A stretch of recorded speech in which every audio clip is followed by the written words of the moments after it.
Kembali lagi di Ruang Zaki. Kali ini kita akan membahas soal bagaimana kemudian perkembangan dari tuntutan jaksa penuntut umum terkait dengan kasus Sambo yang kemarin sempat menyedot perhatian publik karena banyak yang kemudian memberikan eh, pikiran-pikiran mereka tentang kemungkinan tuntutan yang diberikan oleh jaksa. Hari ini gue nggak sendiri, ada Pak Rocky. Halo Pak Rocky. Halo Mas. Apa kabar Pak Rocky? Baik, Alhamdulillah. Ini apa mentor ini yang sudah lama nggak ketemu dari Universitas Pancasila. Nah, hari ini kita akan bedah-bedah ngobrol-ngobrol nih sama Pak Rocky karena eh banyak yang kaget juga dengan tuntutan dari semua aktor di dalam persidangan Sambo kemarin. Terutama kita akan bahas lebih dalam soal Sambo nih Pak Rocky. Kami sampai pada tuntutan pidana atas diri terdakwa, perkenankanlah kami mengemukakan hal-hal yang kami jadikan pertimbangan mengajukan tuntutan pidana, yaitu hal-hal yang memberatkan. Perbuatan terdakwa mengakibatkan hilangnya nyawa korban Nofriansah Yosua Huta Barat dan luka dan duka yang mendalam bagi keluarganya. Terdakwa berbelulit dan tidak mengakui perbuatannya dan memberikan keterangan di persidangan. Akibat perbuatan terdakwa menimbulkan keresahan dan kegaduhan yang meluas di masyarakat. Perbuatan terdakwa tidak sepantasnya dilakukan dalam kedudukannya sebagai aparatur penegak hukum dan petinggi Polri. Perbuatan terdakwa telah mencoreng institusi Polri di mata masyarakat Indonesia dan dunia internasional. Perbuatan terdakwa telah menyebabkan banyaknya anggota Polri lainnya turut terlibat. Hal-hal yang meringankan tidak ada. Berdasarkan uraian dimaksud, kami penuntut umum dalam perkara terdakwa Ferdi Sambo dengan memperhatikan ketentuan undang-undang yang bersangkutan menuntut mohon agar Majelis Hakim Pengadilan Negeri Jakarta Selatan yang memeriksa dan mengadili perkara atas nama terdakwa Ferdi Sambo memutuskan: 1. Menyatakan terdakwa Ferdi Sambo telah terbukti secara sah dan meyakinkan bersalah melakukan tindak pidana pembunuhan berencana secara bersama-sama melanggar pasal 340 KUHP Jungto pasal 55 ayat 1 ke 1 KUHP dan menyatakan telah terbukti secara sah dan meyakinkan melakukan tindak pidana tanpa hak atau melawan hukum, melakukan tindakan yang berakibat terganggunya sistem elektronik menjadi tidak bekerja secara bersama-sama sebagaimana mestinya, melanggar pasal 49 Jungto pasal 33 Undang-Undang nomor 19 tahun 2016 tentang perubahan atas Undang-Undang nomor 11 tahun 2008 tentang informasi dan transaksi elektronik Jungto pasal 55 ayat 1 ke 1 KUHP sebagaimana dakwaan ke-1 primer dan dakwaan kedua pertama primer. Menjatuhkan pidana terhadap terdakwa dengan pidana seumur hidup. Menyatakan barang bukti berupa mulai A sampai 41 dikembalikan kepada JPU untuk digunakan dalam perkara atas nama Hendra Kurniawan dan kawan-kawan. 4. Membebankan biaya perkara kepada negara. Demikian surat tuntutan ini kami bacakan dan diserahkan dalam sidang pada hari ini, Selasa tanggal 17 Januari 2023. Penuntut umum Rudi Irmawan SH.MH. Demikian.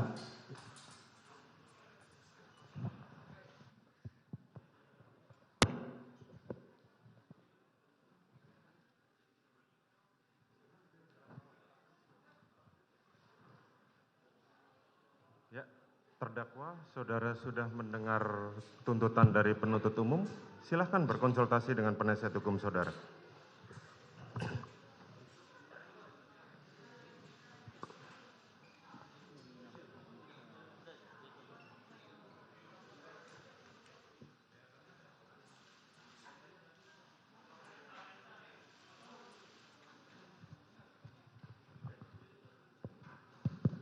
Sudah berkonsultasi? Sudah yang mulia. Baik, bagaimana? Saudara atau penasihat hukum saudara yang mau berbicara? Oh, penasihat hukum. Baik ya Baik, mulia. silakan. Terima kasih atas kesempatannya. Kami minta diberikan waktu untuk menyampaikan pledoi pribadi dari terdakwa maupun pledoi dari penasihat hukum. Oke. Kami berikan waktu 1 minggu kepada penasihat hukum, sebagaimana kami memberikan waktu 1 minggu kepada penuntut umum untuk menyusun tuntutan, tetapi karena pada saat yang sama kami memberikan kesempatan pada persidangan untuk Kuat Ma'ruf dan Riki Rizal, maka untuk pagi hari kami memberikan waktu yang penuh sampai dengan sore kepada penasihat hukum. Karena kemarin kan kami berikan waktu dalam hal ini mau mengajukan bukti-bukti juga mau menjelaskan yang kemarin kami tolak. Kami berikan besok, minggu depan hari Selasa.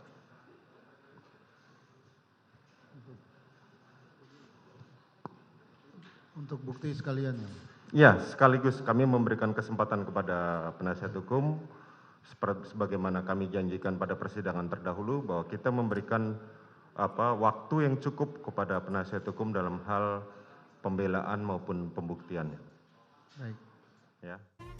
Apa yang Pak Rocky lihat dari kacamata seorang pakar pidana dari tuntutan jaksa kemarin? Oke.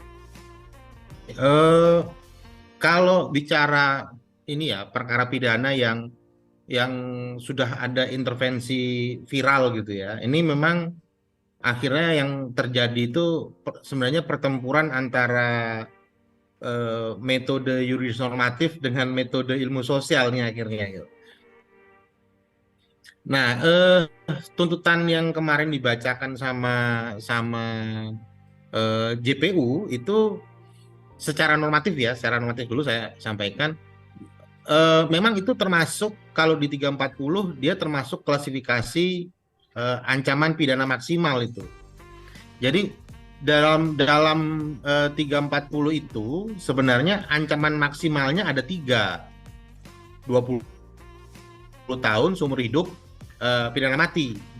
Nah itu jadi pilihan sebenarnya, sifatnya opsional bagi penuntut umum untuk menentukan akan memilih yang mana dari ketiga itu, sehingga grade-nya itu bukan paling kecil 20, menengah seumur hidup, maksimal hukuman mati, enggak. Tiga-tiganya itu sebenarnya maksimal gitu. Ya, jadi di dalam KUHP itu kan model pengancamannya tidak seperti misalnya undang-undang korupsi, itu ada minimal 1 tahun, maksimal 4 tahun gitu ya, ada minimal maksimal. Tapi dalam KUHP itu model ancaman sanksi pidananya itu selalu disebutkan dengan paling lama atau ancaman maksimal, sehingga ketika muncul muncul jenis dari sanksi pidananya itu ya sanksi pidana maksimal sudah gitu. Nah itu secara normatif yang perlu dipahami oleh masyarakat gitu ya, sehingga sebenarnya kalau secara normatif nggak ada perdebatan di situ harusnya gitu ya, nggak ada perdebatan karena sudah penuntut umum sudah mengambil sikap ancaman maksimal yang dipilih adalah seumur hidup gitu. Nah yang sekarang jadi persoalan adalah pandangan dari sosial ini ya, pandangan dari sosial, ada yang setuju, ada yang nggak setuju. Sepanjang pengamatan saya dalam berita yang sudah dipublikasi ya di media online, kalau saya nggak salah keluarganya almarhum Yosua itu sudah menganggap itu sesuai gitu ya. Tapi ada kelompok masyarakat lain yang juga memandang itu belum sesuai, maunya hukuman mati gitu ya, maunya gitu. Karena pandangan dari masyarakat masih mengatakan hukuman mati itu ancaman maksimalnya, sedangkan hukuman seumur hidup belum maksimal gitu. Itu yang jadi persoalan dalam memahami proses peradilan pidananya gitu Mas. Ya, dan kira-kira ada nggak kemungkinan, ini kita baru bicara tuntutan, bagaimana kemudian hakim merespon? Apakah ada yang menganggap bisa nggak nih akhirnya hakim memberikan kejutan, justru malah memberikan putusan nanti di atas dari apa yang jaksa sudah tuntut ya, mungkin pidana mati keluar dari hakim malah, atau justru sebaliknya justru lebih rendah dari apa yang kemudian dituntut oleh jaksa. Ya, hakim itu kan kalau dari sisi hukum acara, normatifnya hakim itu diberikan pembatasan dalam memutus itu dasarnya hanya 2, dan sifatnya kumulatif, yaitu surat dakwaan dan hal-hal yang terbukti di persidangan. Ya. Jadi hakim tidak terikat ke surat tuntutan, hakim terikat ke surat dakwaan. Nah, karena dia terikat ke surat dakwaan dan dakwaan itu mengacu ke 340, artinya hakim punya pilihan di situ. Pilihannya 20 tahun seumur hidup hukuman mati. Nah, sehingga bisa saja nanti hakim kemudian maksimalnya, jadi bahasa hukumnya begini, maksimalnya bukan seumur hidup, harusnya maksimalnya hukuman mati. Gitu. Karena 20 tahun seumur hidup hukuman mati itu sama-sama masuk klasifikasi maksimal. Nah, atau bisa juga menganggap maksimalnya 20 gitu. Jadi itu memang sangat tergantung dengan keyakinan hakim dalam musyawarah ya. Nantinya kan ada musyawarah dulu tuh. Nah, dalam musyawarah gimana kesepakatannya atau keyakinan hakim dalam menentukan ancaman pidana nantinya yang dipilih oleh majelis hakim gitu. Bisa saja nanti toto yang muncul hukuman mati. Dan kira-kira potensi untuk kemudian Sambo ini banding ini ada nggak nih Pak? Oh, kalau melihat ini ya, melihat ungkapannya Pak Sambo di persidangan, itu kan ada bahasa dari dia ya, ada ungkapan dari dia bahwa akal sehat dia tertutupi oleh emosi. Dia sempat mengatakan itu ya. Harusnya orang yang sudah mengucapkan kalimat seperti itu nggak akan banding tuh. Harusnya dia mengakui lah harusnya. Ya, dia sadar tuh. Tapi kalau sampai dia banding berarti gimmick gitu. Iya, sama kayak dia waktu gugat presiden, gak lama dia cabut lagi. Iya. Iya. Jadi harusnya dia nggak akan banding kalau kita konsisten sama ungkapan yang dia dalam persidangan ya. Iya. Dan biasanya kalau misalnya nanti akhirnya dibanding nih, Pak Rocky, tren yang kemudian selama ini ada, apakah jauh lebih berat atau justru meringankan? Karena ini kan juga orang memotretnya seperti drama sebenarnya. Mungkin dia dihukum mati nih di tingkat pertama. Jangan-jangan dia malah dapat yang ringan nanti ketika banding. Ya, sebenarnya ada tren dalam sistem peradilan pidana kita ini yang dimulai dari tren itu muncul pertama kali dari ranah perkara korupsi itu ya. Orang yang banding, setiap kali yang banding makin tinggi gitu ya. Asal kalau dia banding misalnya dia dapat pidana 1 tahun, dia banding malah jadi 2 tahun, nanti dia kasasi malah jadi 3 tahun. Nah, itu trennya muncul dari ranah peradilan pidana korupsi yang kemudian mulai bergeser ke ranah peradilan pidana lainnya. Tapi untuk ranah peradilan pidana umum, tren itu rasanya belum menjadi trend center tuh di dalam pidana umum. Cuma tinggal tergantung hakim yang nanti dibanding. Nah, ini yang saya agak khawatir ya. Sebenarnya saya sering bicara sama teman-teman, perkara Sambo ini justru lebih kuat framing sosialnya dibanding framing hukumnya itu. Nah, yang saya agak khawatir sebenarnya kalau dibanding justru hakim-hakim banding sudah kena framing sosial gitu ya. Akhirnya putusannya itu minus kajian akademik, justru muncul emosi yang terbawa karena framing sosial. Itu yang agak bahaya secara keilmuan ya. Iya benar, karena sempat ada video viral ya, hakim yang bersama perempuan tempo hari itu yang kemudian dianggap ada putusannya sudah ketahuan akan seperti apa gitu ya, sehingga ada ada tekanan, ada pressure yang kemudian masuk ke para penegak hukum itu. Kalau di Inggris misalnya itu kan benar-benar hakim itu tidak boleh lihat sosial media dan lain sebagainya, baca koran pun nggak Betul. boleh, agar dia tidak bisa membaca opini publik seperti apa yang menggiring kasus itu. Nah di Indonesia ini gimana Pak Rocky kalau kita melihat ini perkembangan teknologi yang makin canggih dan orang itu sangat candu sama gadget sama sosial media tuh. Iya, iya. Heeh, heeh. Ya memang kalau di common law ya, khususnya common law, untuk menyatakan seseorang itu bersalah atau tidak bersalah itu bukan di tangannya hakim kan, tapi di tangannya juri itu. Nah, juri itu adalah orang-orang yang dalam kelompok masyarakat yang dipilih oleh negara untuk menjadi juri, dan mereka itu dikarantina selama persidangan supaya tidak terpengaruh oleh framing-framing media sosial gitu ya. Nah, sehingga hakim di common law itu hanya memutuskan besaran dari ancaman pidananya. Nah, berbeda dengan di kita yang masih menganut civil law yang tidak menggunakan juri, itu semua diserahkan kepada majelis hakim. Ya. Jadi kenapa muncul majelis hakim di dalam pertimbangan dalam sistem peradilan pidana kita? Majelis hakim yang sifatnya ganjil itu kan tujuannya adalah untuk mencegah keputusan yang sifatnya individual, gitu ya, individual, absolut satu orang, sehingga dibutuhkan ganjil supaya bisa muncul proses voting, sehingga itu dianggap sebagai satu hal yang adil gitu. Nah, berbeda dengan common law gitu ya. Nah, tapi kalau kemudian hakimnya tiga-tiganya terframing sosial, ya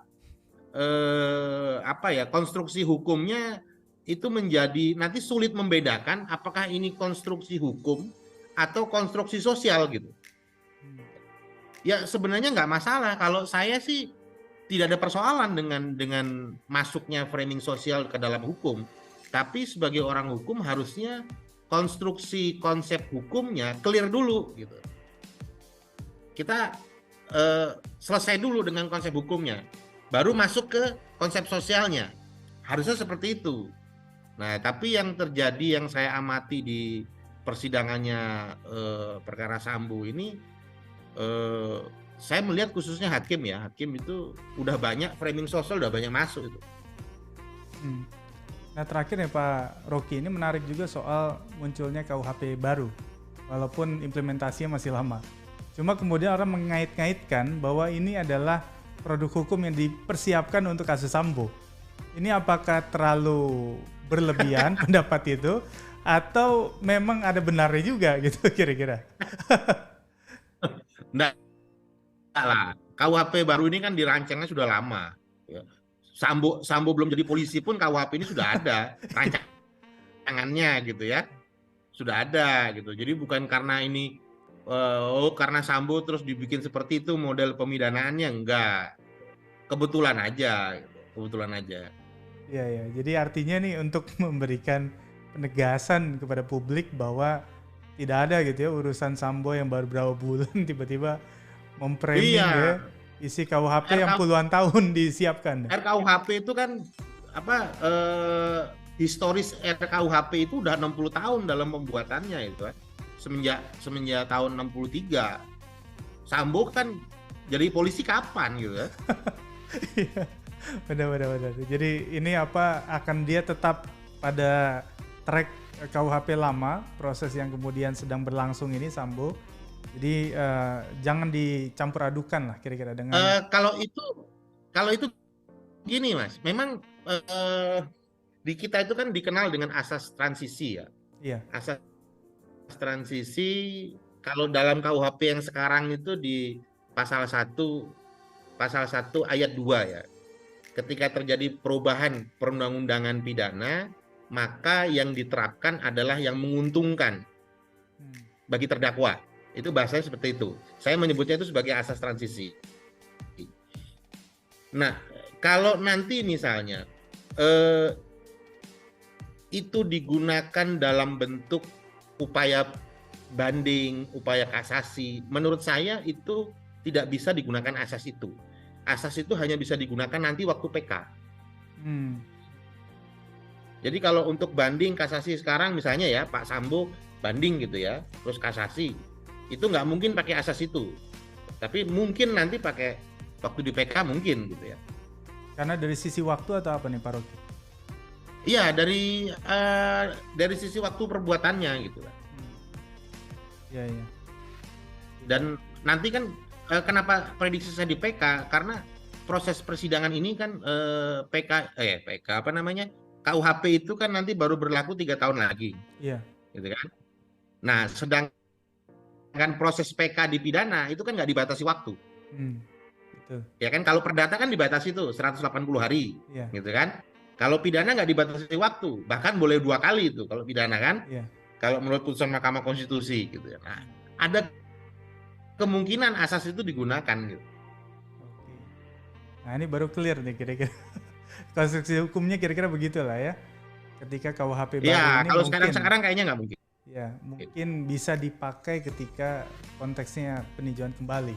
Dan itu prosesnya masih lama karena di tingkat pertama aja belum putus. Masih lama. Iya, benar-benar. Iya, betul. Iya Pak Rocky, ini menarik sekali tadi kajian hukum soal respon kita terhadap tuntutan dari JPU yang banyak pasti ini memberikan pencerahan kepada publik, kepada kita semua tentang bagaimana ya merespon lah ya perkembangan yang kemudian ada agar rel hukum ini masih tetap terjaga sehingga jangan sampai kemudian respon netizen di ruang sosial media ini itu keluar dari track hukum yang seharusnya kita bisa bicara pada jalur itu. Terima kasih banyak Pak Rocky atas sharingnya soal isu Sambo ini. Semoga kita bisa ketemu lagi di lain kesempatan Pak Rocky.